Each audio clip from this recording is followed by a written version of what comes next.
समुद्री मॉन्स्टर्स की लड़ाई ने झांग ही को हैरान कर दिया। शार्क ने समुद्री सांप के शरीर को जोर से काटा। सांप का शरीर बहुत लंबा था। उस पर जगह जगह काटने के निशान थे, जिससे अंदर की हड्डियां दिख रही थीं, लेकिन वह भी उतना ही भयानक था। अपने सिर पर लगी लेजर से एक शार्क को मारने के बाद उसने अपना जायंट सिर पीछे किया और फिर एक शार्क की पीठ में तेजी से वार कर दिया।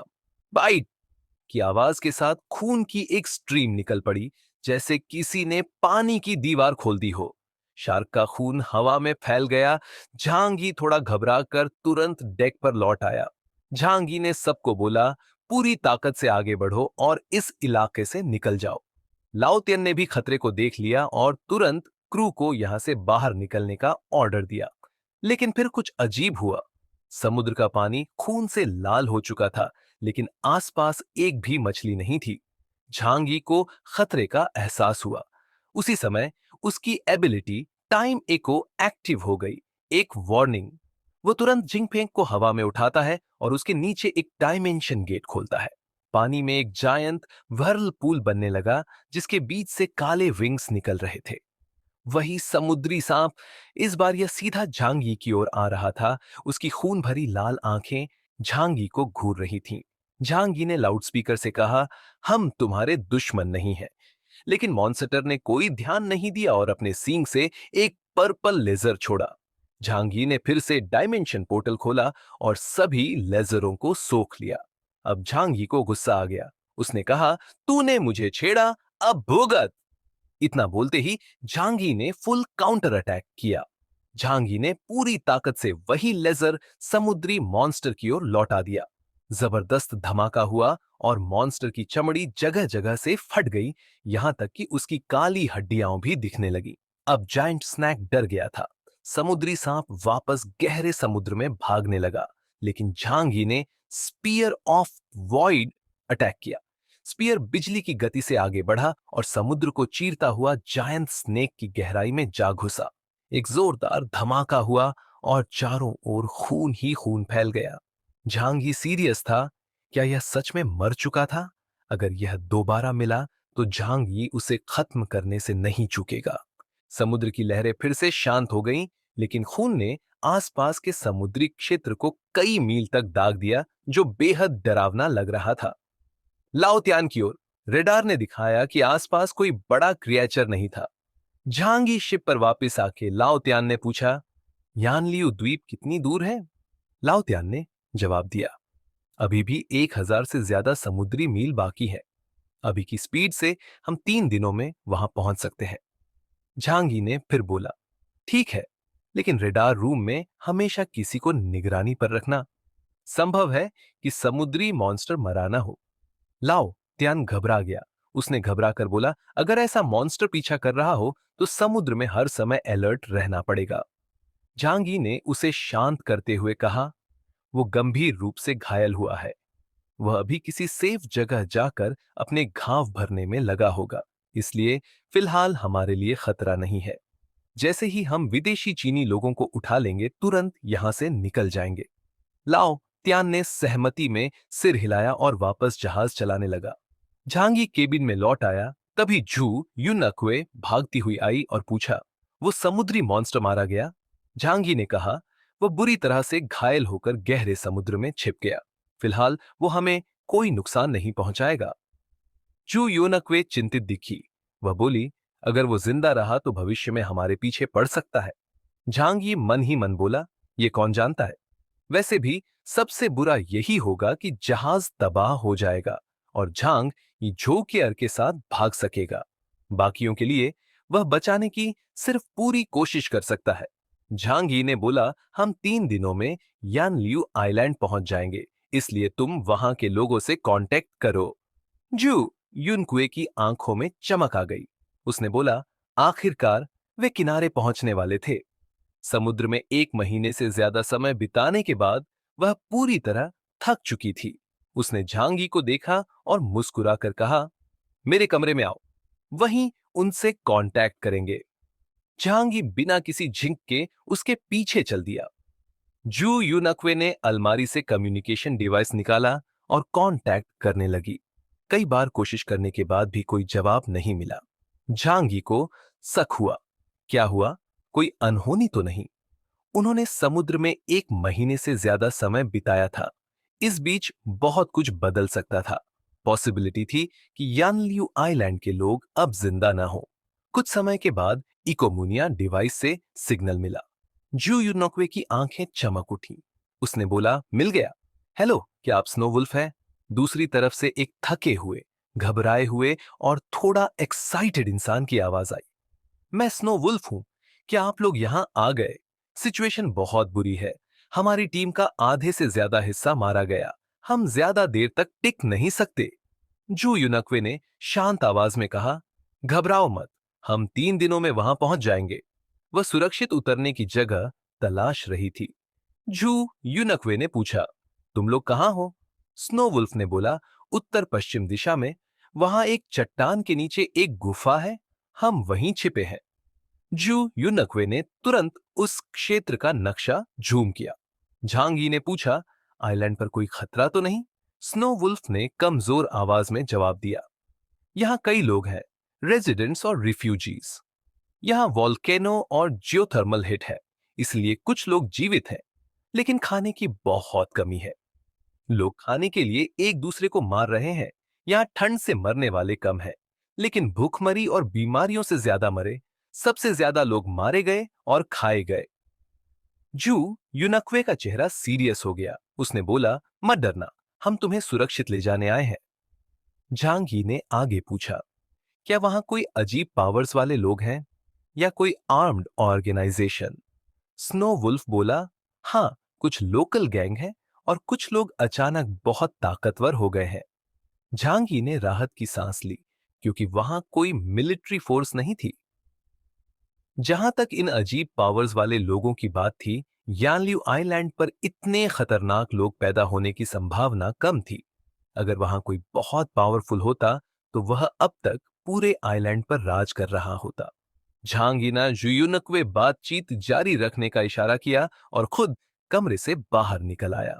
फिर वह कंट्रोल पैनल में गया और लाओ त्यान को बुलाया। झांगी ने बोला, लाओ त्यान, हम डेस्टिनेशन के करीब हैं। सभी को वेपन्स और बुलेट प्रूफ जैकेट तैयार रखने का हो। साथ ही आसपास के समुद्र क्षेत्र पर नजर रखो। कोई हलचल दिखे तो मुझे तुरंत बताओ। 3 दिन बाद जिनफेंग बिना किसी परेशानी के यानलियू आइलैंड पहुंच गया। यह आइलैंड मेडिटेरियन रेखा के पास था और एक समुद्री वॉल्केनो विस्फोट से बना था। यह हर 37 साल में फटता था, जिसे नया टेरेन बनता था। 1950 के दशक में इंसानों ने इसके विस्फोटों को कंट्रोल करना सीख लिया था, जिसे यह एक टूरिस्ट स्पॉट्स बन गया। अपोकलिप्स के बाद 5,000 से ज्यादा रिफ्यूजीज यहां शरण लेने आए। लोकल नेटिव्स और टूरिज्म से जुड़े लोगों को मिलाकर कुल पॉपुलेशन 20,000 से ज्यादा हो गई थी। सुबह 9:30 के करीब उत्तर पश्चिम से एक तेज ठंडी हवा चल रही थी, जो इक्वेटर के किनारे की ओर बढ़ रही थी। हालांकि यह पृथ्वी का सबसे गर्म क्षेत्र था, लेकिन इस समय यहां टेम्परेचर -20 डिग्री सेल्सियस था। चारों ओर सफेद बर्फ फैली हुई थी और समुद्र के किनारे बड़ी बड़ी बर्फ की चादरें जमी हुई थीं। जिनफेंग, दुनिया का सबसे एडवांस आइस ब्रेकर, धीरे धीरे यानलियू आइलैंड के तट के पास पहुंच रहा था। यह इतना पावरफुल था कि इसे किनारे से दूर लंगर डालने की जरूरत नहीं थी। इसके भारी पतवार ने सीधे बर्फ को तोड़ दिया और वह पत्थर के आइलैंड के किनारे आ गया। झांगी ने सभी को अलर्ट रहने को कहा और जू युनक्वे को स्नो वुल्फ से कांटेक्ट करने का ऑर्डर दिया। कुछ ही देर में जू युनक्वे ने स्नो वुल्फ को इन्फॉर्म किया, हम जल्द ही वहां पहुंच रहे हैं। झांगी ने सिर हिलाया और नाविकों को गैंगवे नीचे करने का आदेश दिया। जो केयर, जो सफेद कॉम्बैट यूनिफॉर्म में थी, वह मुस्कुराते हुए झांग यी के पास आई। जो केयर ने हल्का सा मुस्कुराते हुए कहा, सुना है यहाँ के गर्म झरने बहुत मशहूर हैं। अगर मौका मिला तो मैं जरूर नहाना चाहूंगी। झांगी ने बोला, अगर समय रहा तो वहां जरूर जाएंगे। समुद्र में आधे महीने से ज्यादा समय बिताने के बाद जमीन पर पैर रखना ही एक बड़ी खुशी की ओर राहत की बात थी। जू युनक्वे ने यह देखा और हल्की झिलियसी महसूस की। वह यात्रा के दौरान झांगी के करीब आने में फैल हो गई थी। जैंगी हमेशा एक सीमित दूरी बनाए रखता था। जैसे ही झांगी आइलैंड के माहौल की तलाशी ले रहा था, उसे एक अजीब सी बेचैनी महसूस हुई। उसने सभी को अलर्ट रहने बोला और उसने तुरंत अपनी two worlds absolute nexus ability को एक्टिवेट किया। अगले ही पल गोलियों की आवाज गूंज उठी। बर्फीली झाड़ियों से कुछ शैडोज दिखे जो उन पर अंधाधुंध फायरिंग करने लगे। लेकिन झांगी के सेफ्टी जोन में आने से सभी गोलियां हवा में ही स्पेस पावर से गायब हो गईं। यह हमला यानलियू आइलैंड के सबसे खौफनाक हिंसक गैंग में से किसी एक ने किया था। इनका गैंग लीडर का नाम कुनबी था, जो नानयांग देश से आया था। कुनबी ने बोला, बच्चों, मारो इन सबको। कुनबी ने जोर से चिल्लाते हुए अपनी राइफल झांगी पर तान दी और फायरिंग शुरू कर दी। लेकिन वे नहीं जानते थे कि वे किससे टकरा रहे थे। झांगी ने बोर होते हुए दो गोल्डन डेजर्ट ईगल्स निकाल लिए। झांगी बोला, तुम लोग बहुत हल्के हो। उसने सैकड़ों मीटर दूर खड़े दुश्मनों को एक एक करके गिराना शुरू किया। जहाज के बाकी साथी भी पीछे नहीं थे। वे सभी ट्राइनेड फाइटर्स थे। सिर्फ 1 मिनट के अंदर लगभग सभी हमलावर मारे गए। लेकिन कुनबी अभी भी खड़ा था। कुनबी बोला, अब मेरी असली पावर देखो। अचानक उसका शरीर मरोड़ने लगा। उसकी त्वचा से सफेद कांटे निकल आए और वह एक जायंट कांजूरे में बदल गया। फिर वह बर्फ के नीचे दबकर झांगी और उसकी टीम पर हमला करने दौड़ा। लेकिन जैंगी को पहले ही खतरे का एहसास हो गया था। वह शांत खड़ा रहा था। फिर उसने अपनी होली सील निकाली और सीधे बर्फ में भोंक दी। खून की एक तेज धार फूट पड़ी। कुनबी दर्द से चीख उठा। झांगी बोला, अब बचने का कोई रास्ता नहीं है। झांगी उसके पास पहुंचा, तब भी कुनबी जिंदा था। ये देखकर झांगी ने जोर से उसका शरीर बर्फ से बाहर उछालकर फेंका और बोला, बीटा लेवल का एलियन। जो केयर और जू युनक्वे डर के मारे सिहर उठी। कुनबी ने झांगी से मदद की भीख मांगी। उसने बोला, मुझे मत मारो, मुझे अपनी गलती का एहसास हो गया है। लेकिन झांगी ने हंसते हुए कहा, गलती नहीं, तुम सिर्फ मरने से डर रहे हो। कुनबी ने डर के मारे भागने की कोशिश की, लेकिन झांगी ने उसकी पीठ में फिर से चाकू घोंप दिया। खून फिर से बह निकला। झांगी ने बोला, सुना है कि कनखजूरे जल्दी नहीं मरते। इसलिए फिर झांगी ने एक के बाद एक वार किए, जब तक कि कुनबी का शरीर टुकड़ों में नहीं बंट गया। और कुनबी को मारने के बाद झांगी बोला, अब यहां कोई खतरा नहीं था। अब हमें सोर्स और गॉड ढूंढना है। झांगी ने दूर बर्फ से ढकी गुफाओं की ओर देखा और बोला, यह सिर्फ शुरुआत थी। जैसे ही झांगी और उसकी टीम यानलियू आइलैंड पर लैंड हुई, उन पर एक आर्म्ड ऑर्गेनाइजेशन ने अटैक कर दिया। ये देखकर झांगी को अपनी सतर्कता सही साबित होती दिखी। अगर उसकी जगह कोई ऑर्डिनरी रेस्क्यू टीम आई होती, तो वो शायद इन रैंडम गनफायर्स में ही खत्म हो जाती। गनफायर की आवाज वुराथा से काफी अटेंशन अट्रैक्ट होगी, जो कीर ने चिंता जताते हुए कहा। लेकिन जांगी को इसकी कोई परवाह नहीं थी। उसने हल्के अंदाज में कहा, कोई बात नहीं, ऐसा लग रहा है कि इस आइलैंड पर कोई हाई लेवल फाइटर नहीं है। अगर यहां बीटा लेवल एलियंस खुलेआम हमला करने की हिम्मत कर रहे थे, तो इसका मतलब था कि यहां का खतरा उतना सीरियस नहीं था। कोई बड़ी ताकतवर शक्ति यहां नहीं थी और ये कोई सरप्राइज नहीं था। गैनालियू आइलैंड अब पूरी तरह आइसोलेटेड हो चुका था। यहां जो लोग थोड़ी बहुत पावर्स हासिल कर चुके थे, उन्हें ऐसा लगने लगा था कि वो इनविंसिबल हो गए हैं। तभी अचानक एक क्रू मेंबर ने अपनी गन उठाई और दूर किसी पर चिल्लाया, कौन है? जल्दी बाहर आओ। दूसरी तरफ से एक आवाज आई, डोंट शूट। मैं हुआक्सू से हूं। एक आदमी धीरे धीरे हाथ उठाकर पास आया। वो व्हाइट डाउन जैकेट पहने था और उसकी टोपी ने उसका सिर अच्छी तरह से ढका हुआ था। उसका आधा चेहरा ही दिख रहा था, लेकिन वो ज्यादा उम्र का नहीं लग रहा था। उसने झिझकते हुए पूछा, क्या आप लोग हुआक्सू किंगडम से रेस्क्यू के लिए आए हैं? झांगी और जू युनक्वे ने एक दूसरे की तरफ देखा और उससे पूछा, क्या तुम ही स्नोवुल्फ हो? उस आदमी की आंखें चौड़ी हो गईं। फिर अचानक उसकी सूखी आंखों से आंसू निकल पड़े। आप मेरे होम टाउन से हैं? झांगी ने सिर हिलाया। हाँ, हम ही हैं। वो आदमी घुटनों के बल गिर गया और जोर जोर से रोने लगा। ग्रेट, फाइनली आप लोग आ ही गए। Unbelievable, great. वो बुरी तरह इमोशनल हो गया था, बार बार बस यही बोल रहा था, ग्रेट ग्रेट। झांग ही समझ सकता था कि उसकी हालत कैसी थी। इतनी आइसोलेशन में, खाने के बिना और हर तरफ मर्डरस थग्स के साथ रहना किसी के लिए भी नाइटमेयर जैसा था। जू यूनक्वे को ये देखकर बहुत दुख हुआ। उसने जल्दी से जाकर उसे सहारा दिया। पूछताछ के बाद झांग ही को उस आदमी की आइडेंटिटी के बारे में पता चला। उसका नाम ली जोंगयू था और वो एक चाइनीज था। उसके माता पिता लास्ट सेंचुरी में शिंगडाओ चले गए थे। शिंगडाओ में चाइनीज लैंग्वेज मेन थी, इसलिए ली जोंगयू भी फ्लुएंटली चाइनीज बोल सकता था। वो शिंगडाओ के एक स्कूल में हिस्ट्री टीचर था। वो यहां सिर्फ एक स्कूल ट्रिप के दौरान आया था, लेकिन एक सडन कोल्ड वेव ने उन्हें फंसा दिया। डोंट वरी, हम तुम्हें घर ले जाने आए हैं, जू यूनक्वे ने उसे भरोसा दिलाया। ली जोंगयू ने बताया कि एपोक्लिप्स के बाद यह आइलैंड पर्गेटरी ऑन अर्थ बन चुका था। उनके ग्रुप में आधे से ज्यादा लोग मर चुके थे और कई लोगों को गैंगस्टर्स ने मारकर खा लिया था। झांग यी ने उसकी बातें सुनी, लेकिन उसके चेहरे पर कोई इमोशनल रिएक्शन नहीं आया। तियांहाई सिटी में झांग यी ने इससे भी वर्स सिनारियोज देखे थे। ये सब कुछ उसके लिए नया नहीं था। कम से कम तियांहाई सिटी में जो लोग मरे थे, उनकी तुलना में ली जोंगयू और उसके लोग ज्यादा लकी थे। कम से कम वो अब तक जिंदा थे। जू यूनक्वे के चेहरे पर दया और सहानुभूति थी, जिसे देखकर झांग यी ने हल्की सी अननोयंस महसूस की। हम सिर्फ ली जोंगयू को वापस ले जाने आए हैं, झांग यी ने सोचा। अननेसेसरी प्रोमिसेस देने का कोई मतलब नहीं है। लेकिन सबसे पहले यह कंफर्म करना जरूरी था कि ली जोंगयू ने ब्लिजार्ड्स सिटी को जो इंफॉर्मेशन दी थी वो सही थी या नहीं। झांग यी ने सीधा ली जोंगयू की आंखों में देखा और पूछा, जो चीज तुमने मेंशन की थी वो कहां है? क्या वो तुम्हारे पास है? ली जोंगयू अचानक अलर्ट हो गया। उसने कुछ देर तक हेसिटेशन के बाद धीरे धीरे सिर हिलाया। वो चीज मेरे पास नहीं है। जब तक तुम हमें रेस्क्यू नहीं करते, मैं उसे नहीं दूंगा।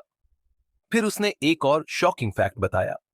वो चीज हमें गैनल्यू आइलैंड पर नहीं मिली थी। अगर तुम जानना चाहते हो कि वो कहां है, तो पहले हमारी जान बचाओ। झांग ही के माथे पर हल्की सी फ्राउन आ गई। इसका मतलब मिशन अभी खत्म नहीं हुआ। लेकिन फिर वो हल्का सा मुस्कुराया। Very smart. ली जोंगयू बहुत सतर्क था। यह देखकर झांगी को थोड़ा अप्रिसिएशन हुआ। अगर सर्वाइवल की बात हो तो कोई भी अपने कार्ड्स रिवील नहीं करता जब तक उसे पक्का ना हो कि उसे उसके बदले में कुछ मिलेगा। झांगी ने काम वॉइस में पूछा, तुम्हारे ग्रुप में कितने लोग बचे हैं? ली जोंगयू ने जवाब दिया, लगभग 30 लोग। गुड, मैं तुम्हें ले जा सकता हूं, झांगी ने कहा। लेकिन अभी भी एक सवाल था, बाकी लोग कहां छुपे थे? ली जोंगयू ने बताया कि वो एक केव में छुपे थे। जब झांगी और उसकी टीम वहां पहुंची तो ली जोंगयू ने एक रॉक पाइल की तरफ इशारा किया। हम यहां छुपे थे, अंदर जाने के लिए यह पत्थर हटाने होंगे। जू यूनक्वे ने तुरंत मदद की पेशकश की, लेकिन झांगी ने उसे रोक दिया। उसने ली जोंगयू को देखा और हल्के अम्यूजमेंट के साथ पूछा, तुम खुद क्यों नहीं हटा सकते? ली जोंगयू थोड़ा नर्वस लग रहा था। झांगी ने ठंडी नजर से उसे देखा और कहा, जो आदमी इतनी खतरनाक सिचुएशन में भी अकेले बाहर जाकर इंफॉर्मेशन चेक कर सकता है, वो कोई ऑर्डिनरी ह्यूमन नहीं हो सकता, है ना स्नोवुल्फ? ली जोंगयू का चेहरा बदल गया। फिर सभी के सामने उसका शरीर अचानक बदलने लगा। उसके पूरे शरीर पर सफेद बाल उगने लगे। उसका आकार बड़ा होने लगा और नुकीले दांत और पंजे निकल आए। वो अब एक 2 meter tall white snow wolf बन चुका था। ऑर्क टाइप एबिलिटी यूजर, झांगी ने शांत स्वर में कहा। लेकिन झांगी इससे डरने वाला नहीं था। उसे साफ दिख रहा था कि ली जोंगयू सिर्फ एक बीटा लेवल एबिलिटी यूजर था और उसका एक्चुअल कॉम्बैट पोटेंशियल बहुत कम था। ली जोंगयू ने दुखी होकर कहा, मैं सिर्फ खुद को बचाने के लिए यह सब कर रहा था, फिर भी मुझे अपने करीबियों को मरते देखना पड़ा। तियांहाई सिटी के बाद झांगी को इस तरह की चीजें देखना नॉर्मल लगने लगी थी। लेकिन अब सवाल यह था, गैनल्यू आइलैंड के पीछे का असली राज क्या था? ली जोंगयू ने अपने हाथों से बड़ी स्टोन हटाई जो केव के एंट्रेंस को रोक रही थी। जैसे ही पत्थर हटा, एक संकरी गुफा दिखाई दी जिसकी चौड़ाई मुश्किल से 1 मीटर से अधिक थी। उसने अपनी ह्यूमन फॉर्म में वापसी की और सबसे पहले अंदर घुसा। झांग ये अंदर घुसने से पहले अलर्ट था। उसने पहले 2 क्रू मेंबर्स को भेजा, फिर बीच में जो कीर एंड जू यूनाक्यू के साथ चला। उसके पीछे 4 और क्रू मेंबर्स थे। गुफा के अंदर डेंस डार्कनेस था, लेकिन जैसे ही क्रू ने अपनी लाइट्स ऑन की, रोशनी ने पूरे केव को इल्यूमिनेट कर दिया। गुफा के अंदर एटमॉस्फेयर वार्म और ह्यूमिड था और वहां एक हल्की सल्फर की स्मेल थी।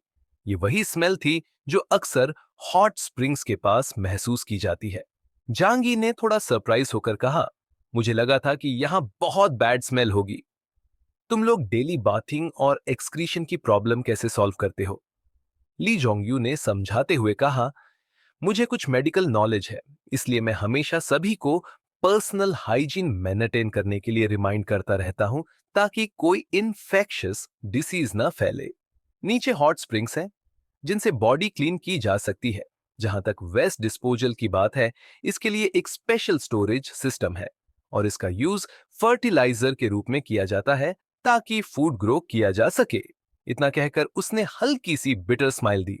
असल में हमने यहां एक सेल्फ सस्टेनिंग सिस्टम डेवलप करने की प्लान बनाई थी, लेकिन यहां कोई फार्मर्स नहीं है और हम लोग फार्मिंग में एक्सपर्ट नहीं है।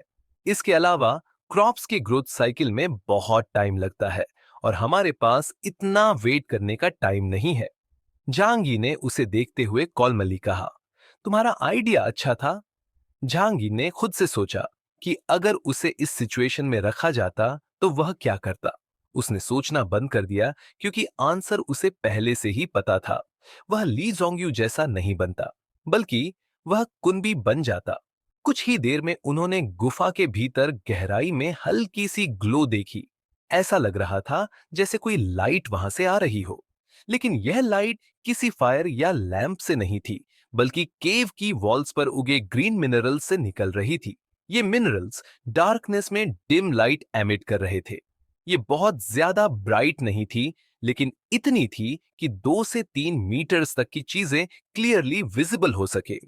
झांगी ने चलते हुए केजुअली ली जोंगयू से पूछा, तुम लोग इतने दूर से जियांगनान रीजन से कैसे कम्युनिकेट करते हो? क्या यहां सिग्नल प्रॉब्लम नहीं होती? यह सुनकर ली जोंगयू हल्का सा स्माइल किया और अपनी पॉकेट से एक हुआवे मेट 600 मोबाइल निकाला। झांगी ने सिर हिलाया जैसे सब कुछ समझ गया हो। ओह, तो ये बात है। हुआवे का मोबाइल सिग्नल सच में वर्ल्ड क्लास है।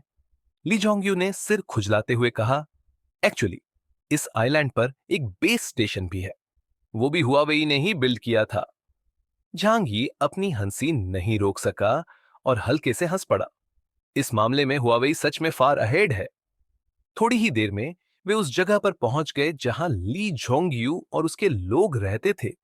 लेकिन जब वे केव के एंट्रेंस पर पहुंचे तो वहां 2 आर्म्ड गार्ड्स पहरे पर तैनात थे। Stop, who's there? दोनों गार्ड्स ने अलर्ट होकर अपनी गन्स उठा ली और पूछा। ली जोंगयू आगे बढ़ा और अपना फेस दिखाया। It's me, I have brought rescue team. Rescue team? दोनों गार्ड्स सस्पिशियस लग रहे थे। उनकी आईज में हैप्पीनेस तो थी, लेकिन साथ ही वे कॉशियस भी दिखे। क्या ये वही रेस्क्यू टीम है जिसे तुमने पहले हुआशु कंट्री से कॉल किया था? ली जोंगयू ने सिर हिलाया। यस, हमें अब बचा लिया गया है। हम इनके शिप से वापस लैंड पर जा सकते हैं। हमें अब कभी भी भूखा नहीं रहना पड़ेगा। झांगी ने हल्का सा आईब्रो उठाया। ली जोंगयू बहुत अच्छे सपने देख रहा था। असल में लैंड पर हालात इस आइलैंड से भी वर्स थे। लेकिन कोई बात नहीं, एक बार जब वे उन्हें वापस ले जाएंगे तो झांगी और जियांगनान रीजन उनके लिए प्रॉपर अरेंजमेंट्स करेंगे। एटलीस्ट वे स्टार्व नहीं होंगे। हालांकि उन 2 गार्ड्स के फेशियल एक्सप्रेशंस ने जांगी को थोड़ा स्ट्रेंज फील कराया। उन्हें बचाने के लिए कोई आया था, लेकिन उनके फेसेस पर मिक्स्ड इमोशंस थे। जब कोई person life and death situation में होता है और उसे एक सेवियर मिलता है, तो वो हैप्पीनेस में क्राई क्यों नहीं करता? जांगी ने तुरंत समझ लिया कि मामला इतना सिंपल नहीं था, लेकिन इससे उसे कोई फर्क नहीं पड़ा। उसे सिर्फ लीजोंगियू चाहिए था, या फिर सही मायनों में उसे वो स्टोन चाहिए था जो पॉसिबली सोर्स ऑफ गॉड था। जब चश्मे वाला आदमी जो एंडी यह बोला, तो बाकी लोगों ने सोचा कि कोलंबियाई समुद्री बचाव दल आ रहा है और सभी खुशी से चिल्लाने लगे, शानदार! अगर हम कोलंबिया जा सकते हैं तो यकीनन वहां अच्छी जिंदगी जी सकते हैं। कोलंबिया दुनिया का सबसे खूबसूरत देश है, जहां संसाधनों की कोई कमी नहीं और लोग बेहद खुशहाल हैं। पूरी भीड़ जैसे जश्न के मूड में आ गई। आखिरकार वे लोग काफी समय से एक हताश स्थिति में थे और जरा सी उम्मीद भी उनके लिए एक बड़े सपने जैसी थी। लेकिन तभी ली जोंगयू ने यह देखकर थोड़ा नाखुश होते हुए कहा, यह बचाव जहाज हुआशु देश का है। सुनते ही माहौल एकदम ठंडा पड़ गया। जो एंडी की आंखें चौड़ी हो गईं और वह अविश्वास से बोला, क्या हुआशु देश का बचाव जहाज? मिस्टर ली जोंगयू, आपने कोलंबिया से मदद मांगने की बजाय हुओशू से क्यों मांगी? भीड़ में एक सुनहरे बालों वाला विदेशी, जिसकी दाढ़ी उसके बालों से भी लंबी थी, जोर से चिल्लाया, मैं हुआशू नहीं जाना चाहता। मैं एक कोलंबियाई नागरिक हूं। मुझे कोलंबियाई नौसेना का इंतजार करना है ताकि वे मुझे मेरे घर ले जाएं। ये मेरा संवैधानिक अधिकार है। एक और दिशा में एक दुबला पतला ठिगना मध्यम आयु का आदमी टूटी फूटी अंग्रेजी में बोला, मिस्टर ली, मैं सिला देश का लोकल अधिकारी हूं और मैं आपको बहुत स्पष्ट रूप से बता सकता हूं कि हुआशु देश कोई आदर्श देश नहीं है। मेरी सलाह है कि हमें कोलंबिया या फिर माराइस जाना चाहिए। असल समस्या, झांगी की शंका सही थी। इन अमीर लोगों में से जो यानलियू आइलैंड पर छुट्टियां मना रहे थे, कई हुआशु देश में शरण लेने के लिए तैयार नहीं थे। असल में यह बहस बहुत पुरानी थी। उनके ग्रुप में 3 गुट बन चुके थे। एक, हुआशु ग्रुप, लीडर ली जोंगयू, जो हुआशु देश से मदद लेने के पक्ष में था। इसमें या तो हुआशु के नागरिक थे या ओवरसीज एक्सपैट्स। 2, विदेशी ग्रुप, जो चाहते थे कि उन्हें पश्चिमी देशों में ले जाया जाए। 3, सेंट्रिस्ट ग्रुप, जिन्हें कोई खास फर्क नहीं पड़ता था। वे बस जिंदा रहना चाहते थे, चाहे कहीं भी जाना पड़े। चाहे सुंग और उसके साथी कट्टर विदेश समर्थक थे। उन्होंने ली जोंगयू के फैसले की कड़ी आलोचना की और कहा कि उसने सबको मुसीबत में डाल दिया है। ली जोंगयू ने माथा दबाया और थकी हुई आवाज में बोला, हमने पहले भी कई बार कोशिश की थी और आसपास के सभी देशों से मदद मांगी थी, लेकिन किसी भी देश ने हमारे एसओएस का जवाब नहीं दिया। सिर्फ हुआशु देश ने हमें बचाने की पेशकश की है। अब ज्यादा सोचने का समय नहीं है। चलो उनके साथ निकलते हैं। जिंदा रहना सबसे जरूरी है। समर्थन और विरोध तभी ली जोंगयू की गर्लफ्रेंड झांग वेइवे उसके पास आई और उसका साथ दिया। अब झगड़ा करने का सही समय नहीं है। यानलियू आइलैंड अब पहले से ज्यादा खतरनाक होता जा रहा है। हमारे पास खाना कम है और बाकी बचे लोग भी अब आपस में लड़ने लगे हैं। अगर हमने और इंतजार किया तो बचाव दल से पहले शायद हम ही मारे जाएंगे। तभी टीम में किसी ने ताली बजाई और ऊंची आवाज में बोला, अरे यार, बस बहस बंद करो और हुआशु कंट्री चलते हैं। वैसे भी अभी कोई और विकल्प नहीं है। वहां जाकर कुछ दिन रुकेंगे। अगर बाद में कोई और रास्ता मिला तो फिर निकल लेंगे। और चिंता मत करो, मुझे वहां से निकलने का पूरा आइडिया है। मेरी माँ और मैं वहीं से बाहर निकले थे। वैसे भी मेरे डैड वहां के एक सीनियर पोस्ट पर थे। लड़की छोटी कद की थी, हल्की मोटी और नाजुक दिखती थी। टीम के लोग उसे अच्छे से जानते थे और उसे किसी ने भी झूठा नहीं माना। उसका नाम सुनुआनशी था, जिसे लोग प्यार से शाओ यूर बुलाते थे। उसके पिता एक समय वहां के बड़े सरकारी अधिकारी थे और उसके अंकल भी हाई लेवल पोस्ट पर थे। हालांकि सुनुआनशी बचपन से विदेश में रही और बाद में पूरी तरह इमिग्रेट कर गई। उसकी बातें सुनकर चाहे सुंग और उसके साथियों के चेहरे पर सोचना समझने का भाव आ गया। अंतिम निर्णय इसी बीच एक और इंसान आगे आया। वह एक पार्ट टाइम पादरी मां वैनजिंग था। वह धीमी लेकिन ठोस आवाज में बोला, मुझे लगता है कि हुआशु देश लौटने में कोई बुराई नहीं है। अभी हमें सिर्फ जिंदा रहने के बारे में सोचना चाहिए, बाकी की बहस बाद में कर सकते हैं। लेकिन जो एंडी ने यह सुनकर तंज कसा, मिस्टर मा, आप खुद हुआशु देश से हो तो जाहिर है आप वहीं जाना चाहोगे। आपके लिए तो आसान है, वहां जाकर आप फिर से बड़ा आदमी बन सकते हो। लेकिन हमारे बारे में क्या? असल में कई लोग अब तक यह समझ ही नहीं पाए थे कि बाहरी दुनिया में हालात कितने बिगड़ चुके हैं। कुछ लोग तो यह भी सोच रहे थे कि यह बस कोई बड़ी बर्फीली आपदा है और दुनिया अब भी पहले जैसी ही है। मां वेंजिंग ने शांत स्वर में जवाब दिया, मुद्दा यह नहीं है, मुद्दा यह है कि कहां जाकर हम जिंदा रह सकते हैं। हो सकता है बाहर की दुनिया हमारी कल्पना से भी ज्यादा बुरी हो। हमें सोचना चाहिए कि यह हमारी इकलौती उम्मीद तो नहीं। मैं हुआशू कंट्री लौटने के पक्ष में हूं। अब सबका ध्यान फिर से ली झोंग्यू पर गया। वह अपने सामने खड़े हिचकिचाते लोगों को देख रहा था। यह सच था कि वे सब एक दूसरे से अलग थे। उनके बीच मतभेद भी थे, लेकिन पिछले 6 महीनों से वे एक साथ जिंदा रहने के लिए संघर्ष कर रहे थे। वह यह सोचकर किसी को भी पीछे छोड़ने के लिए तैयार नहीं था। आखिरकार उसने कड़े स्वर में कहा, मैं तो तय कर चुका हूं। मैं उनके जहाज से निकल रहा हूं। उम्मीद करता हूं कि तुम सब भी मेरे साथ चलोगे। बस एक बार मुझ पर भरोसा कर लो। अब सभी एक दूसरे को देखने लगे और धीरे धीरे आपस में बात करने लगे। ये एक मौका है, लेकिन क्या हमें सच में हुआशू जाना चाहिए? हम वहां के लोग नहीं हैं। हम तो उनकी भाषा भी नहीं जानते। मुझे वह देश पसंद नहीं। मैं कोलंबिया, एवोनिया या माराइस जाना चाहूंगा।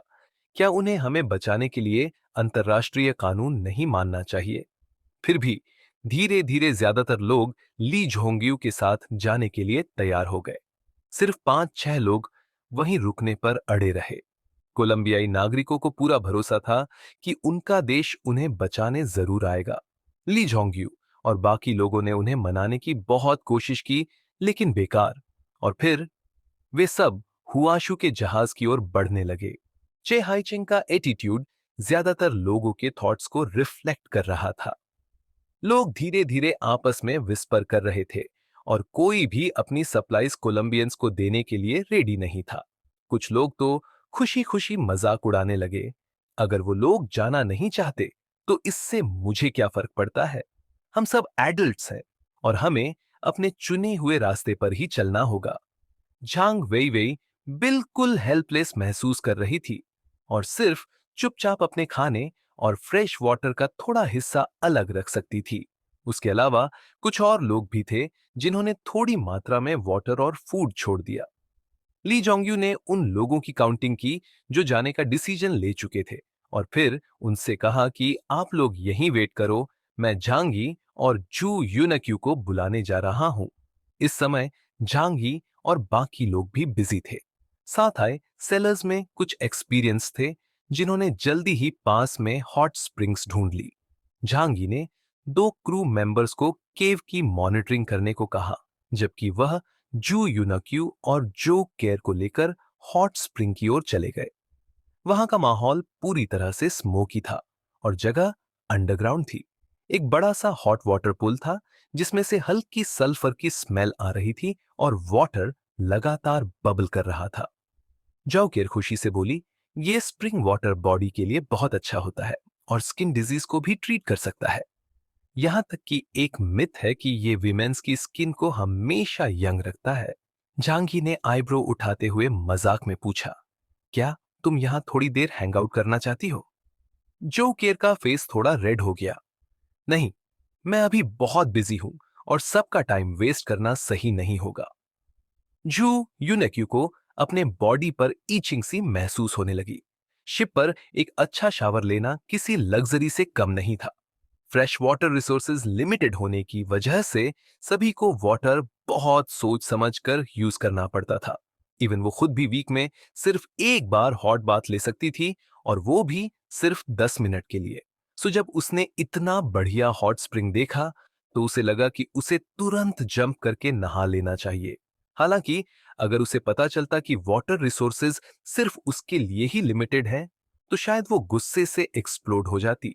असल में ओशन वॉयजेस के दौरान फ्रेश वाटर रिसोर्सेज लिमिटेड होते हैं, लेकिन झांगी के पास जो वाटर था वो अभी भी बहुत बचा हुआ था। झांगी, मैं यहां नहाना चाहती हूं। जू यूनक्यू ने झांगी की तरफ देखा और बिना किसी रिफ्यूजल की उम्मीद के डिमांड किया। झांगी ने अपनी चिन टच की और सोचा कि वो इस हॉट स्प्रिंग वाटर को अपने साथ ले जा सकता है। बट अगर इस तरह के नेचुरल एनवायरनमेंट में शौक ना किया जाए तो हॉट स्प्रिंग बात का मजा ही क्या। सो उसने नॉड करते हुए कहा, ठीक है, पहले यही नहा लेते हैं। झांग यी का अप्रूवल मिलते ही जो केयर और जू यूनाक्यू बहुत एक्साइटेड हो गए। झांग यी ने कुछ क्रू मेंबर्स को बाहर गार्ड करने के लिए कहा, जबकि वो अंदर जाकर हॉट स्प्रिंग सॉक करने लगे। हॉट स्प्रिंग में कई अलग अलग स्प्रिंग्स थे। जू यूनाक्यू ने झांग यी से एक टॉवल लिया और एक अलग जगह चली गई। नेचुरली झांग यी और जो केयर साथ में थे ताकि वो एक दूसरे की बैक रब कर सके। मानना पड़ेगा, झांग यी को हॉट स्प्रिंग में नहाए काफी टाइम हो चुका था। लास्ट टाइम जब उसने हॉट स्प्रिंग सॉक किया था वो एक ईयर पहले की बात थी, जब वो अपनी कंपनी के कुछ कलीग्स के साथ ग्रुप ट्रिप पर गया था। पुरानी यादों में खोकर झांग यी थोड़े इमोशनल हो गए। उनके वो सारे कलीग्स और फ्रेंड्स अब अपोक्लिप्स में मर चुके थे। बट लकीली अब भी कुछ लोग उसके साथ थे, जैसे कि जो केयर जो उसके साथ उसी पूल में थी। दोनों हॉट स्प्रिंग बाथ को एंजॉय कर रहे थे। जब मसल्स कंप्लीटली रिलैक्स हो जाती है तो वो एहसास ही अलग होता है। जो लोग बाथ्स लेना पसंद करते हैं उन्हें पता होता है कि सबसे अच्छा बाथ विंटर के मौसम में लिया जाता है। बाहर जितनी कोल्ड होगी, हॉट स्प्रिंग में सॉक करने का मजा उतना ही ज्यादा आएगा। ली जोंगयू झांगी को बुलाने आया था, लेकिन जब उसे पता चला कि झांगी बात कर रहे हैं तो वो बाहर वेट करने लगा। लगभग हाफ एन आवर बाद झांगी बात फिनिश कर चुके थे। अगर कोई हॉट स्प्रिंग में ज्यादा टाइम तक रहेगा तो उसके हेड में डिजीनेस आने लगती है। झांगी ने केव के दूसरी तरफ चिल्लाकर कहा, अब बहुत टाइम हो चुका है, वापस चलने का टाइम हो गया है। वो वाटरमेलन जूस पीते हुए बोल रहा था। हॉट स्प्रिंग सॉक करना और साथ में जूस पीना लाइफ की सबसे बड़ी लग्जरी होती है। बट जब उसने कई बार आवाज लगाई तो कोई रिस्पॉन्स नहीं आया। जो केयर ने कंसर्न से भौहें चढ़ाई, कहीं ज्यादा टाइम तक वाटर में रहने से फेंट तो नहीं हो गई। जांग यी ने जो केयर की तरफ देखा और कहा, जाकर देखो। कुछ टाइम बाद जो केयर वापस आई, जो यूनेक्यू को सपोर्ट देकर ला रही थी, जिसका फेस रेड हो चुका था। उसके पूरे बॉडी में हीट बढ़ चुकी थी और वो थोड़ी डिजी लग रही थी। बट झांगी ने ज्यादा अटेंशन नहीं दिया। उसने बस ठंडे अंदाज में कहा, चलो निकलते हैं। जू यूनक्यू ने गुस्से में टीथ क्लेंच कर लिए। जैसे ही सभी लोग आ गए, झांगी ने सबसे पहले उन्हें शिप के नियमों के बारे में समझाया। शिप पर चढ़ने के बाद मैं सभी को जरूरी फूड और फ्रेश वाटर रिसोर्सेज डिस्ट्रीब्यूट करूंगा ताकि आपकी लिविंग कंडीशंस बनी रहे। लेकिन आपको मेरी सभी ऑर्डर्स को बिना किसी सवाल के फॉलो करना होगा। बेशक मैं आपसे किसी को मारने, आग लगाने या अपने बॉडी को बेचने के लिए नहीं कहूंगा, लेकिन कम से कम कोई भी सी में मेरे लिए ट्रबल नहीं क्रिएट करेगा, क्योंकि इस ट्रिप में हमने बहुत ज्यादा टाइम, एनर्जी और रिसोर्सेज खर्च किए हैं। इसके अलावा सी नेविगेशन में बहुत से रिस्क्स होते हैं, जैसे कि सी मॉन्स्टर्स, पायरेट्स और बैड वेदर। जांगी ने अपने हैंड्स पीछे बांधते हुए सख्ती से कहा, मैं कभी भी किसी ऐसे बिहेवियर को टॉलरेट नहीं करूंगा जो मेरे लिए ट्रबल बन सकता है। अगर किसी ने भी ऐसी हरकत की, उसके लिप्स पर एक कोल्ड स्माइल आ गई, तो मैं उसे आइस कोल्ड सी में फेंक दूंगा। जहांगी की ये बातें सुनकर कई लोगों के बॉडीज में शिविर दौड़ गया। इतना स्कैरी! हुआशु कंट्री की रेस्क्यू टीम तो बिल्कुल ह्यूमन नहीं है। वो हम जैसे डिजास्टर विक्टिम्स से ऐसी बातें कैसे कह सकते हैं? मुझे तो अब पछतावा हो रहा है। सुन वानक्सी ने जू यूनोक्यू से कहा, तुम्हारा ये टीम मेंबर बहुत स्केरी है। तुम इसे कुछ बोलती क्यों नहीं? ये इस तरह कैसे टॉक कर सकता है? क्या इससे हुआशु किंगडम की इमेज खराब नहीं होगी? जू यूनाक्यू को भी अपने स्कूल मेट्स के सामने फेस सेव करना था, इसलिए उसने कहा, वो हमेशा से ऐसा ही है, मुझे कुछ कहने का कोई इंटरेस्ट नहीं है। फिर उसने अपनी बात को बैलेंस करने के लिए कहा, बट उसने ये सब आपको सक्सेसफुली रेस्क्यू करने के लिए किया है, इसलिए आपको उससे कूनपरेट करना चाहिए। लोगों की मरमरिंग सुनकर झांग ये हल्का सा स्माइल किया। ऐसा मत कहो कि मैंने आपको कोई चांस नहीं दिया।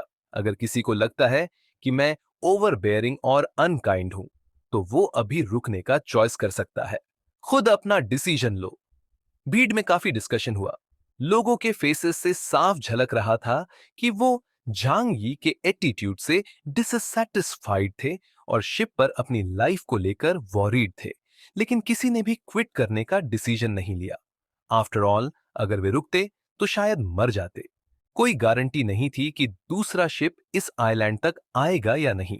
जब झांगी ने देखा कि किसी को कोई ऑब्जेक्शन नहीं है, तो उसने आगे कहा, अब कृपया अपने वेपन्स और कम्युनिकेशन इक्विपमेंट हैंड ओवर करें। खासकर किसी को भी अपने पास वेपन हाइड करने की परमिशन नहीं है। गन्स, एम्यूनिशन, फ्रूट नाइफ्स, यहां तक कि नेल क्लिपर्स तक प्राइवेटली रखने की परमिशन नहीं है। भीड़ में से किसी ने सार्कास्टिक टोन में पूछा, अगर हमारे नेल्स लंबे हो जाएं और हमें काटने हो तो? झांग यी ने स्माइल करते हुए अपनी आंखें नैरो की। तुम इसे फ्लोर पर रगड़ सकते हो। ली जोंगयू ने जल्दी से कहा, कृपया हुआशु किंगडम की रेस्क्यू टीम पर बिलीव करें। वो हमें सेव करने आए हैं। सिर्फ उन पर बिलीव करके ही हम इस घोस्ट प्लेस से बाहर निकल सकते हैं। यानलियो ग्रुप के लोग अनविलिंग थे, लेकिन फिर भी उन्होंने अपने वेपन्स और कम्युनिकेशन इक्विपमेंट हैंड ओवर कर दिए।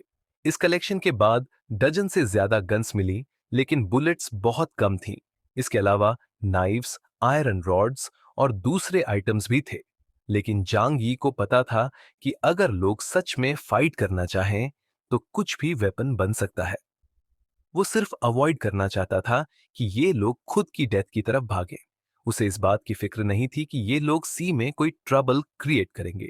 वो बस ट्रबल से नफरत करता था। इसी टाइम चैहैचिंग जांगी के पास आया और नोट करते हुए बो करने लगा। सर, मेरा नाम चैहैचिंग है, मैं सिला से हूं। आपके रेस्क्यू के लिए मैं बहुत थैंकफुल हूं। कृपया मेरी रिस्पेक्ट एक्सेप्ट करें। उसने बड़े स्किलफुल मूवमेंट के साथ जांगी को 90 डिग्री बो किया। जांगी ने एक नजर डाली और समझ गया कि ये ओल्ड बॉय सही ट्रैक पर है। आह, उसने सिर्फ नोट किया और कुछ नहीं कहा।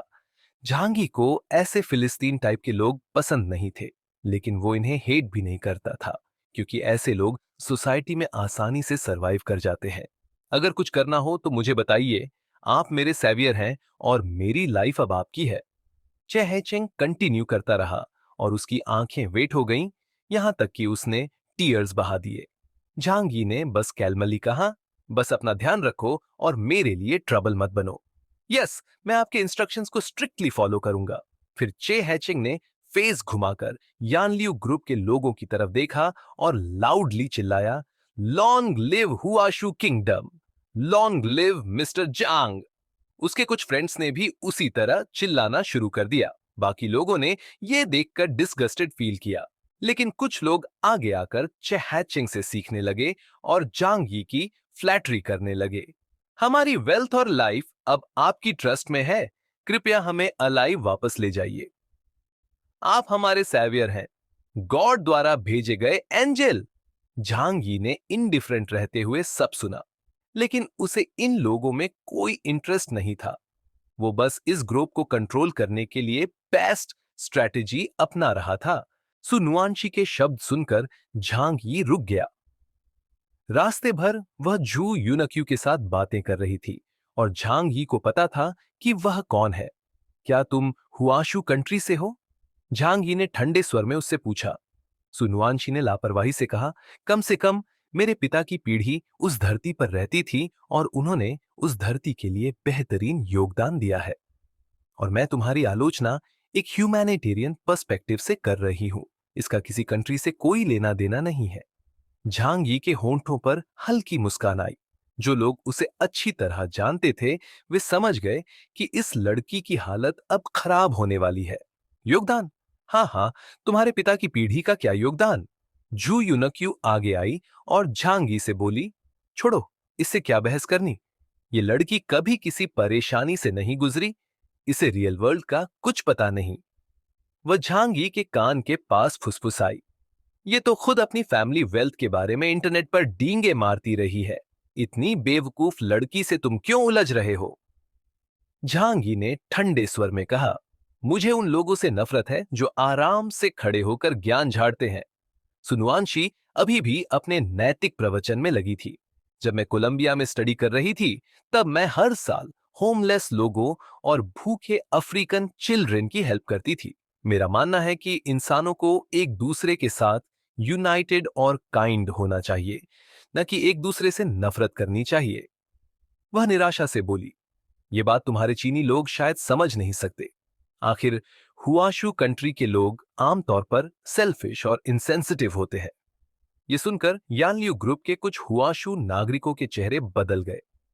ली जोंगयू की गर्लफ्रेंड झांग वेई वेई ने सुनुआनशी की बाजू पकड़कर कहा, बस करो, सबको एक ही तराजू में मत तोलो। सुनुआनशी ने अकड़ कर कहा, लेकिन मैंने यही देखा है। वह झांगी की ओर उंगली उठाकर बोली, देखो, ये कितनी क्रूरता से लोगों को मारता है। हर समस्या का हल किलिंग ही क्यों होना चाहिए? झांगी को हमेशा लगता था कि ऐसी मूर्खतापूर्ण बातें सिर्फ इंटरनेट पर देखने को मिलती है।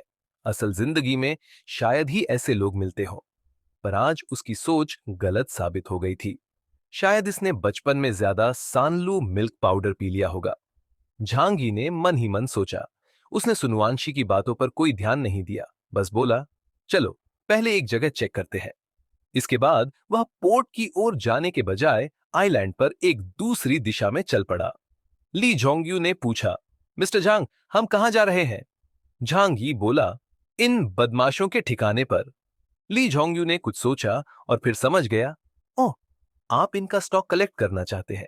हाँ, ये सही रहेगा, क्योंकि समंदर में सफर करते वक्त सप्लाई जल्दी खत्म हो सकती है। सबको लगा कि झांग ये लूट का सामान इकट्ठा करने जा रहा है, इसलिए वे बिना कुछ सोचे उसके पीछे चल पड़े। रास्ते में सुनुआनशी खुश थी कि झांगी ने उसकी बातों का जवाब नहीं दिया। उसे लगा कि झांगी को उसकी पहचान और उसके पिता की पावर का डर है, और इसलिए वह चुपचाप उसकी बातें सुन रहा है। इसे वह और भी बेहुदा बातें करने लगी। सच कहूं तो हुआशू कंट्री में बहुत सारी प्रॉब्लम्स हैं। वहां की बड़ी पॉपुलेशन के कारण ओवरऑल क्वालिटी भी बहुत लो होती है। मैं इसे किसी नेगेटिव सेंस में नहीं कह रही, बस रैशनली, न्यूट्रली और ऑब्जेक्टिवली कमेंट कर रही हूं। अगर ऐसा न होता तो मेरे पेरेंट्स बचपन में ही मुझे गिलोनवेया भेजकर एमआईटी में स्टडी करने का डिसीजन नहीं लेते। अगर मैं इस बार बच गई तो मैं हुआशू कंट्री के लोगों की सोच को बदलने की कोशिश करूंगी। ओह, लेकिन शायद यह वेस्टेड एफर्ट ही होगा। वह हुशू कंट्री को नीचा दिखाने में लगी रही, ताकि यह साबित कर सके कि उसे वहां से निकल जाना ही सही फैसला था। झांगी के होठों पर एक ठंडी मुस्कान आई, लेकिन उसने कुछ नहीं कहा। वह चुपचाप सही वक्त का इंतजार कर रहा था। कुछ ही देर में वे उस गिरोह के बेस कैंप पर पहुंच गए। यह भी एक गुफा थी, लेकिन अंडरग्राउंड नहीं थी। जैसे ही वे गुफा के बाहर पहुंचे, सभी के चेहरे का रंग उड़ गया। जमीन पर ताजा खून फैला हुआ था और हर जगह इंसानी हड्डियां बिखरी हुई थीं। ये साफ था कि ये सभी इंसानी हड्डियां थीं। गुफा के बाहर एक बड़ी कटिंग टेबल थी, जिस पर कुल्हाड़ी और माछे रखे थे, और उनमें से एक भयानक बदबू आ रही थी। आओ, अंदर चलकर देखते हैं। झांगी ने कॉम्बैट सूट पहना हुआ था और मास्क भी लगाया था, इसलिए उसे कोई परवाह नहीं थी। बल्कि उसने मुस्कुराते हुए सबको अंदर आने का इनविटेशन दिया। ली जोंगयू ने कहा, सप्लाईज जरूर अंदर होंगी, हमें उन्हें ढूंढना चाहिए, ये हमारे आगे के सफर के लिए जरूरी है। सुनुआंशी ने अपनी नाक पकड़ी और चिल्लाई, हमें यहां क्यों लाए हो? खुद ही जाकर देख लो। झांगी झल्लाया और सीधे उसके लंबे पोनीटेल को पकड़ लिया। झांगी ने इतनी जोर से खींचा कि सुनुआनशी की आंखों में दर्द से आंसू आ गए। आह, दर्द हो रहा है, छोड़ दो, मर जाऊंगी। झांगी हंसते हुए बोला, अभी तो तुम मुझे काइंड एंड जनरस बनने के लिए कह रही थी ना। आओ, आओ, तुम्हें दिखाता हूं कि मैंने किसे मारा था। ये हड्डियां देख रही हो, ये क्या है? असली डिश तो अंदर है। उसने सुनुआनशी को घसीटकर गुफा के अंदर खींच लिया। वहां की बदबू इतनी भयंकर थी कि किसी को भी उल्टी आ सकती थी। जू यूनक्यू उसे रोकना चाहती थी, लेकिन झांगी की ठंडी आंखें देखकर डर गई और पीछे हट गई। जैसे ही वे अंदर पहुंचे, झांगी ने सुनुआनशी को जमीन पर फेंक दिया। सुनुआनशी रोने लगी। नाक पकड़कर कुछ बोलने वाली थी, लेकिन जैसे ही उसने ऊपर देखा, वह डर के मारे चीख पड़ी। गुफा के अंदर चारों ओर इंसानी लाशें टंगी हुई थीं। उसकी आंखें लगभग बाहर निकल आईं और वह पागलों की तरह पीछे हटने लगी। झांगी मुस्कुराते हुए बोला, तो अब तुम्हें क्या लगता है? ये तुम्हारे बेचारे और मासूम लोग थे? अब तुम्हें इन पर दया आ रही है या उन लोगों पर जो इनकी वजह से मारे गए? हो सकता है कि इनमें से कुछ तुम्हारे दोस्त भी हों। सुनुआनक्सी इतनी डर गई कि वह लगभग गिर ही पड़ी। अचानक उसकी आंखें सफेद हो गईं और वह बेहोश हो गई। जो लोग पीछे से आए, उन्होंने जब यह सीन देखा तो कुछ वहीं पर उल्टी करने लगे। फॉरेन डेविल बाय मो ने अपना सिर पकड़ लिया और जोर से चिल्लाया, OMG, माय गॉड, ये तो सिंपली हेल है। क्या यहां सैटर्न है? उन्होंने पहले भी डेड बॉडीज देखी थीं और सोचा था कि उनकी विल पावर काफी स्ट्रांग है, लेकिन ह्यूमन नेचर ही ऐसा है कि इस तरह का सीन देखना उनके लिए बर्दाश्त के बाहर था। झांग यी ने उन्हें क्यूरियस होकर देखा और ली जोंग्यू से पूछा, भाट, तुमने पहले कभी खाना नहीं खाया? ली जोंग्यू का फेस पीला पड़ गया था। उसका मेंटल स्टेट साफ दिखा रहा था कि वह कितनी बड़ी टेस्टिंग से गुजर रहा था। फिर भी उसने गुस्से में कहा, we are human, not animals, हम ऐसा कैसे कर सकते हैं? उसकी गर्लफ्रेंड जांग वेई वेई भी गुस्से में वहां आ गई और बिना किसी डर के झांग यी की तरफ देखा। मिस्टर जांग, प्लीज हमारे कैरेक्टर को इंसल्ट मत कीजिए। Even if we starve to death, it's impossible for us to eat this kind on day food. Zhang Yi smile किया, तो फिर तुम फूड की प्रॉब्लम कैसे सॉल्व करोगे? जांग वेई वेई बोली, क्योंकि ये एक टूरिस्ट आइलैंड है। यहाँ on L year large amount of food store किया जाता है। हम आइलैंड के एक होटल में रुके थे और वहां के वेयरहाउस का फूड हमें कई मंथ्स तक सरवाइव करने के लिए मिला। बाद में हम सोयू और बाकी लोगों पर डिपेंड हो गए हंटिंग के लिए। गानलियो आइलैंड के आसपास के वाटर रिसोर्सेज बहुत रिच है और हम एक्वाटिक प्रोडक्ट्स खाकर सरवाइव कर सकते हैं। जांगी ने कहा, यह ट्रॉपिक्स है, यहाँ 20 डिग्री सेल्सियस टेम्परेचर है। मुझे लगता है कि ऑफ शोर एरिया से सारी फिश डिसअपियर हो गई होंगी। झांग वेईवेई ने ब्लिंक किया। यानलियो आइलैंड के पास एक जायंट टर्टल है जो यहाँ की लोकल स्पेशलिटी में से एक है। इसकी लाइफ बहुत टेनाशियस होती है, तो हम मोस्टली उसी पर सरवाइव कर रहे थे। जांग यी ने अपनी आईज लोअर की और अचानक ली जोंगयू की तरफ देखा। Is the turtle soup delicious? Li Zhongyu ने साइड में देखा। फुल रहने के लिए अच्छा है, लेकिन इसमें कोई खास टेस्ट नहीं। उसने जांग वेई वेई को पकड़ा और स्टूडेंट्स को बाहर ले जाने के लिए कहा। ये प्लेस बहुत ब्लडी था और उनके लिए सूटेबल नहीं था। जांगी उन्हें सिर्फ सुन्युआनक्सी को एक लेसन सिखाने और उसे चुप रहने के लिए कहने लाया था, ताकि वह उसे और ज्यादा एनॉय ना करे। साथ ही ये बाकी लोगों के लिए भी एक वार्निंग थी। जू योनक्यू पहले ही बाहर जाकर वाइल्डली वॉमिट कर रही थी। शायद इस वक्त वह जांग ये को दिल ही दिल में कोस भी रही थी कि उसने उसे यह सब दिखाने के लिए यहां क्यों बुलाया। हालांकि यह सीन झांग ही और उसके क्रू के लिए सिर्फ स्मॉल सीन था। जब वे तिएनहाई सिटी में रहते थे, उन्होंने इससे भी ज्यादा टेरिबल सीन देखे थे। क्या तुमने कभी hundreds of thousands of zombies को ह्यूमन कैंप पर अटैक करते हुए देखा है और फिर हर ह्यूमन को अलाइव टीयर करते हुए देखा है जब तक कि उनकी बॉडी से सिर्फ बोन्स ही ना बचें? स्मॉल सीन, ये सिर्फ स्मॉल सीन है। झांगी ने बेहोश सुनुआनक्सी की तरफ देखा और उसे थोड़ा बोरिंग फील हुआ। टोन बड़ा है, लेकिन करेज नहीं है। ओरिजिनल 9 टन लार्ज इंटेस्टाइन का एक डिश उसे देने का प्लान था, लेकिन उसके लिए अच्छा ही हुआ कि वह डर के मारे पहले ही फेंट हो गई। झांगी के कैरेक्टर के हिसाब से वह सच में इस वुमन को आइलैंड पर छोड़ देना चाहता था और उसे अपने आप के लिए फाइट करने देना चाहता था। लेकिन जू जेंग ने रिक्वेस्ट की थी कि यानलियो ग्रुप के सभी मेंबर्स को वापस लाना जरूरी है ताकि किसी भी सीक्रेट का लीक होने का रिस्क न रहे। दूसरी बात, क्योंकि ली जोंग्यू और बाकी लोग आसपास थे, जांग ये कुछ भी परफेक्टली एग्जीक्यूट नहीं कर सकता था। इसलिए उसने यान लियू ग्रुप के 2 आदमियों को बुलाया सुनुआ नक्सी को साथ ले जाने के लिए और फिर मैजिकल केव छोड़कर पोर्ट की तरफ बढ़ गया। कुछ देर बाद वे पोर्ट के पास पहुंचे। जब वे वहां पहुंचे तो यह डिजर्टेड था और सिर्फ कॉर्पसेस ही पड़े हुए थे। लेकिन जब वे वापस लौटे तो पोर्ट का एरिया पूरी तरह से क्राउडेड था और ऐसा शोरगुल था जैसे वेजिटेबल मार्केट हो। जहांगीर ने तुरंत नोटिस किया कि पोर्ट के पास के कॉर्पसेस गायब हो गए थे। वह कन्विंस था, लेकिन इससे ज्यादा फर्क नहीं पड़ा। ये उसके लिए वेरी कॉमन बात थी। जिनफेंग पोर्ट पर था और लाओ त्यान ने हर क्रू मेंबर को सब मशीन गन पकड़ा दी थी ताकि किसी भी रिफ्यूजी को बोट पर चढ़ने से रोका जा सके। लेकिन वहां रिफ्यूजीज की संख्या बहुत ज्यादा थी और लोकल रेसिडेंट्स के साथ मिलकर हजारों लोग पूरे पोर्ट में फैले हुए थे और हर दिशा से लोग आइलैंड पर आते जा रहे थे।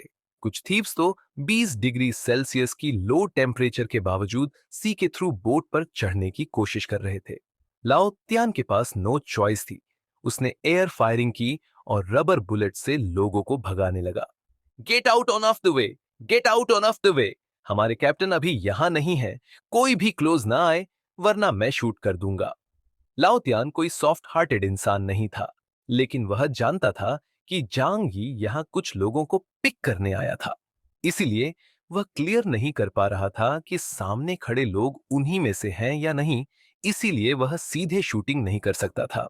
झांगी ने ठंडे स्वर में कहा, हट जाओ, हम तुम्हारे मामलों पर धीरे धीरे नाव पर चर्चा करेंगे। लेकिन लोग बिना गारंटी के हटने को तैयार नहीं थे। नहीं, हमें वादा करना होगा कि तुम हमें ले जाओगे। झांगी ने भीड़ को देखा। कुछ हमले के लिए तैयार थे। उनकी आंखों में क्रूरता झलक रही थी। उसने हल्की हंसी के साथ सोचा कि ये लोग जहाज पर कब्जा करना चाहते हैं। जू यूनकुए और बाकी लोग उलझन में थे। जू यूनकुए बुदबुदाई, इतने सारे लोगों को जीफेंग नहीं ले जा सकता। झांगी ने पिस्तौल निकाली और विदेशी होने का नाटक कर रहे लोगों पर गोली चला दी। बांग बांग! पहली गोली ने एक जापानी आदमी को मार गिराया। शरणार्थियों में डर फैल गया। मैं आखिरी बार कह रहा हूं, रास्ते से हट जाओ।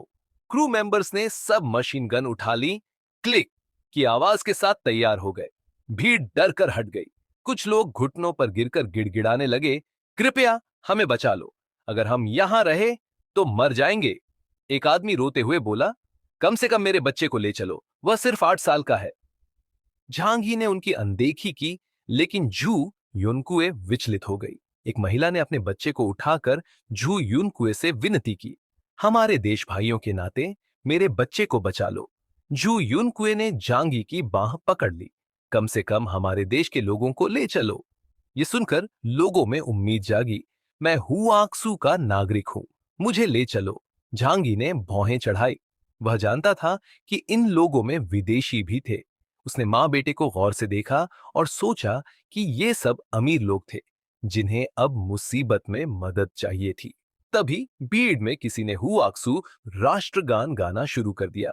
धीरे धीरे पूरे बंदरगाह पर गान गूंज उठा। कुछ विदेशी भी गाने का नाटक करने लगे। जू युनकुए की बात मानकर झांग यी ने घोषणा की, सिर्फ हुआक्सू के नागरिकों को ही बोर्डिंग की अनुमति दी जाएगी। सभी को नियम मानने होंगे, वरना उतार दिया जाएगा। भीड़ में खुशी फैल गई, लेकिन विदेशी नाराज हो गए। तभी किसी ने बाई मो की ओर इशारा कर कहा, अगर वह विदेशी है तो उसे क्यों जाने दिया जा रहा है? डर के मारे बाई मो झांगी के पैरों से लिपट गया। ओह मिस्टर झांग, मैं हूं आक्सू से हूं। मैं कसम खाता हूं कि लौटते ही अपनी राष्ट्रीयता बदल दूंगा। झांगी मुस्कुराया और व्यंग्य से कहा, न्याय? वो क्या होता है? अगर हिम्मत है तो अपने देश के लोगों को बुलाओ। भीड़ असंतुष्ट होने लगी। तभी कुछ विदेशी पुरुष बंदूकें निकालकर झांगी पर फायरिंग करने लगे, लेकिन उनकी गोलियां बेअसर रहीं। झांगी ने तेजी से जवाबी हमला किया। धायन धायन धायन! भीड़ में अफरा तफरी मच गई। लोग इधर उधर भागने लगे। झांगी ने बिना भाव बदले दुश्मनों का सफाया कर दिया। अब बोर्डिंग शुरू करो। हुआशु किंगडम के नागरिक खुशी से जहाज पर चढ़ने लगे और विदेशी बेबस होकर देखते रह गए। जांगी ने बिना किसी झिझक के पूरी मैगजीन खाली कर दी और भीड़ में मौजूद सभी गनमैन को हेडशॉट से मार गिराया। सिर्फ वे ही नहीं जो गोली चला रहे थे, बल्कि वे भी जो उसे बुरा महसूस करा रहे थे। इस द्वीप पर हत्यारे भरे पड़े थे। कम से कम 1/3 लोगों ने खुद अपने हाथों से किसी को मारा था। इससे कोई फर्क नहीं पड़ता कि वे झांग यी पर हमला करने वाले थे या नहीं। उसे जरा भी पछतावा नहीं हुआ। सभी क्रू मेंबर्स ने तुरंत अपने हथियार उठा लिए और पूरी तरह से अलर्ट हो गए। जांगी ने एक हाथ से मैगजीन बदली और नया एम्यूनिशन लोड कर लिया। क्या अब भी किसी को कोई आपत्ति है? हर कोई डर से चुप था। जांगी की ताकत देखकर वे ऐसे खड़े थे जैसे उन्होंने किसी सुपरमैन को देख लिया हो। हालांकि कुछ लोगों ने सुपरनैचुरल पावर्स विकसित कर ली थीं, लेकिन कोई भी झांगी जितना खतरनाक नहीं था। अब कोई भी झांगी के रास्ते में नहीं था। झांगी ने अपने साथियों को बंदरगाह तक ले जाया और लाओ त्यान को आदेश दिया, कोई भी ऐसा आदमी बोट पर न चढ़े जो हुआशु देश का नागरिक न हो। लाओ त्यान ने सिर खुजलाया, लेकिन हम कैसे कंफर्म करें कि वे हुआशु देश के हैं?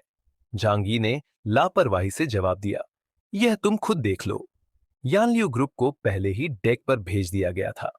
उनके लिए सेकंड फ्लोर पर जगह सुरक्षित थी।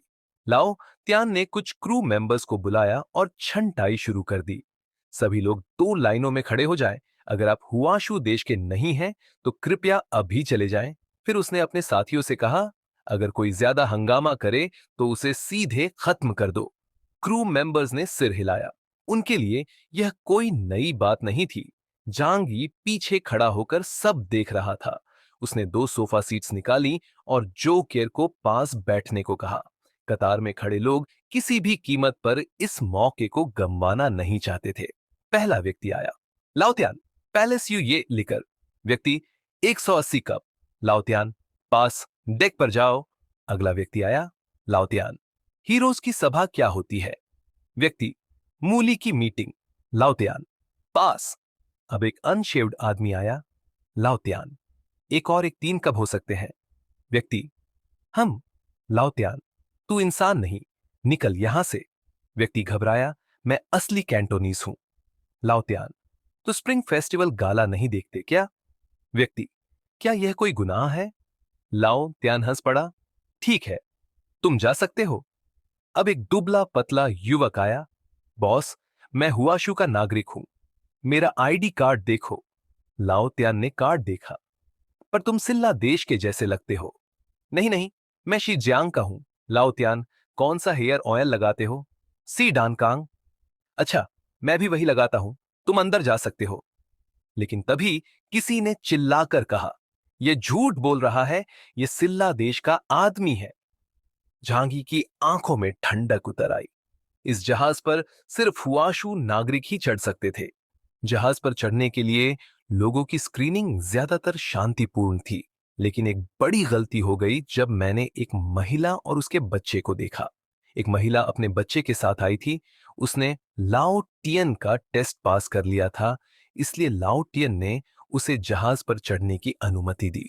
लेकिन लाओ टियन ने उसके बच्चे को रोक दिया। महिला तुरंत रोने लगी और बंदरगाह पर हंगामा करने लगी। मैं हुआक्सु कंट्री से हूं, मेरा बेटा भी हुआक्सु कंट्री का है, फिर उसे जहाज पर क्यों नहीं चढ़ने दे रहे? लाओटियन ने ठंडे स्वर में कहा, आप हुआक्सु से हो सकती हैं, लेकिन आपका बच्चा हमें मूर्ख बना रहा है ना? झांगी ने जिज्ञासा से देखा। बच्चा 7 या 8 साल का था, मासूम दिख रहा था, लेकिन उसकी चॉकलेट कलर वाली त्वचा एशियाई विशेषताओं से मेल नहीं खाती थी। लाओटियन ने कहा, हमें मूर्ख मत बनाओ, तुम्हारे बच्चे का यह रंग कैसे हो सकता है? हमने कहा था कि सिर्फ हुआक्सु पीपल ही जहाज पर चढ़ सकते हैं। अगर तुम ओवरसीज चाइनीज हो तो भी मैं सह लूंगा, लेकिन तुम मुझे बेवकूफ बना रही हो। महिला भावुक हो गई। मैंने झूठ नहीं कहा, यह सच में मेरा बच्चा है, जो मेरे और मोरियन का बेटा है। लाउटियन और बाकी क्रू के चेहरों के भाव बदल गए। पहले उन्हें लगा था कि महिला सिर्फ एक विदेशी बच्चे को लेकर आई है, लेकिन अब साफ था कि उसने एक विदेशी से शादी की है और उनका मिश्रित नस्ल का बच्चा है। यह चर्चा का कारण बन गया। झांगी खड़ा हुआ और महिला की ओर देखते हुए कहा, माफ करना, मैं तुम्हें और तुम्हारे बच्चे को अपने शिप पर चढ़ने की अनुमति नहीं दूंगा। जाओ। महिला हैरान हो गई, लेकिन मैं हुआक्सु कंट्री से हूं, मेरा बेटा भी हुआक्सु का है। क्या तुम हुआक्सु कंट्री के रेस्क्यू शिप नहीं हो? तभी भीड़ में से एक लंबा आदमी जो विल स्मिथ जैसा दिख रहा था बाहर आया। वह महिला का पति मोरियन था। हाय मैन, ये गलत है। मैं जोरदार विरोध करता हूं। झांगी ने हंसते हुए कहा। ये मेरा जहाज है, मैं जिसे चाहूं उसे चढ़ने दूंगा।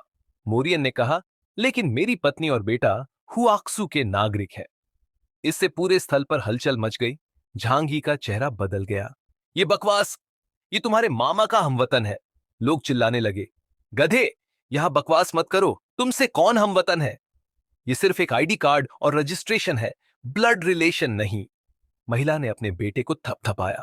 बच्चा आगे बढ़ा और जोर से बोला, मैं अपने मदरलैंड से प्यार करता हूं। मैं हुआक्सू में पैदा हुआ हूं। ब्लैक ड्रैगन्स भी असली ड्रैगन्स होते हैं। झांगी को उल्टी आने जैसा महसूस हुआ। मार्विन, जो किनारे पर था, चिल्लाया, छोटे हाइजी, तुम हुआक्सू से नहीं हो, यहां से जाओ। चॉकलेट। बच्चा घबरा गया। उसने मां वेनिंग की ओर इशारा किया और कहा, तुम्हें बाहर जाना चाहिए। इस बीच एक विदेशी महिला अपने बच्चे के साथ आई। उसने ठंडे स्वर में कहा, क्या आप बच्चे को बचा सकते हैं? वह अभी छोटा है। अगर मुझे मरना पड़े तो कोई फर्क नहीं पड़ता, बस मेरा बेटा बच जाए। झांगी ने महिला की ओर देखा और हंसी के साथ कहा, मैं ऐसे लोगों को बस हेट करता हूं, इसलिए आज तुम दोनों को मेरे शिप पर चढ़ने का सपना मत देखो। महिला जमीन पर गिर गई और रोने लगी। मोरियन ने जब यह देखा तो वह चुपचाप भीड़ में गायब हो गया। उसने महिला और बच्चे को बोझ समझते हुए छोड़ दिया। महिला और बच्चा बंदरगाह पर रोते रह गए। कुछ लोग उनके पास मदद के लिए गए, लेकिन ज्यादातर लोगों ने अनदेखा कर दिया। अब सब लोग जहाज पर चढ़ने की जल्दी में थे। महिला और बच्चा आखिरी उम्मीद की तरह जहाज की ओर देख रहे थे, लेकिन कोई मदद नहीं मिली।